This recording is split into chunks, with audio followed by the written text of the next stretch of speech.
In this video, I'm going to talk about 5 simple steps to improve your travel photography process. Hey guys, welcome back to my YouTube channel. I'm Rivaldo, a travel photographer based in Wales. And over the last 10 years or so of me practicing travel photography, I've always had a little complicated process and always found it a bit strenuous on myself while I'm outdoors shooting. So in this video, I'm going to talk about my simple process that I currently use on photographing things when I'm outdoors in nature. And I hope that this method may help you as well. The first step in this process is to have a small and easy to carry travel camera. My camera of choice is the Fujifilm X100VI, but any camera would work. Something which is pocketable, something which is small, and something which you can carry along with you everywhere you go. Of course, if a camera is stylish and looks good as the Fujifilm X100 camera, that's a plus, and it would just help you carry your camera out with you a lot more. So my main point being that you need to have a small and simple system like the Fujifilm cameras, or maybe something like a Lumix camera or a small pocketable size camera like the Ricoh GR3 or the GR3X, and then have this camera with you at all times whenever you go outdoors for shooting. For some of the photos I've taken on this camera, you can have a look at my Instagram and on my Threads page. The second step of this process is using film simulations.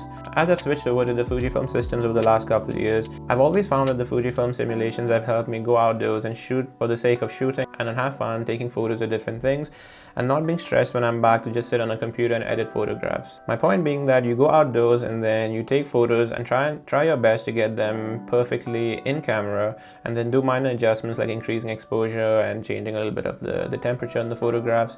But you technically do 99% of the work in camera, so you don't spend a lot of time sitting behind your desktop or your laptop whenever you're back home. Some of the film simulations that I use are like on the warmer side of things or on the cooler side of things. I usually keep the warmer simulations like the Kodak Gold or the Bright Summer simulations by Fuji X Weekly for days when I go out shooting at sunset or sunrise, or especially like on a warm tone sort of scenic location such as a desert or that sort of thing. I usually keep the cooler simulations like the Cuban Ace for situations where you have an overcast day or you're up in the mountains and you have blue skies and that sort of thing. So I kind of know which simulations work on what sort of occasions and then just use them while I'm shooting outdoors.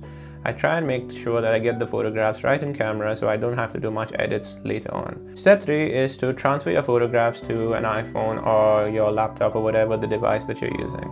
So in my case, I use the Fuji X app on my iPhone, and then I just transfer the photos directly from my Fujifilm X100VI camera onto my iPhone. Another option is I carry a little dongle with me at times, so in case the Bluetooth option doesn't work, then I just end up using the little dongle that I have, take the SD card out of this camera, slap it in, and then I'm good to go. I have the photographs on my phone at that point or on my laptop. Step 4 is to cull and do minor edits. So as I mentioned, all your photos, once they are on your phone, you basically run through all your photographs and then see the ones that you like and the ones that you do not like. I usually like going through all my photographs and saying, okay, these are the ones I like, so I'm going to add these as my favorites and then leave the rest there. And then the second time I go all the photographs again, do minor adjustments and that sort of thing. And then there, I have most of my photographs ready to go. Once this step is done, I basically run through them again and then cull them down a third time to make sure I have the best of the best photos. I give them sort of like 5-star ratings and a 4-star ratings and create a couple albums in my phone.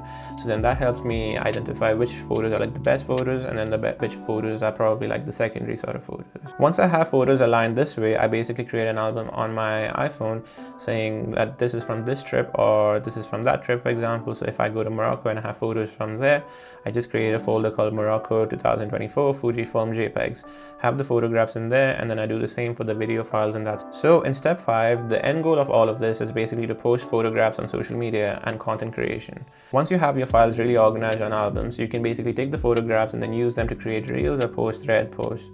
This is the reason why I end up taking most of these photographs, having them in albums properly organized, so then you can kind of use the files from your iPhone directly to create the reels and to create thread posts. If you guys have enjoyed watching this video, please check out my video on the Fujifilm X100VI. I've created an unboxing video and my experience of using this in Lake Como if you are interested. Thank you for watching guys, and see you in the next video.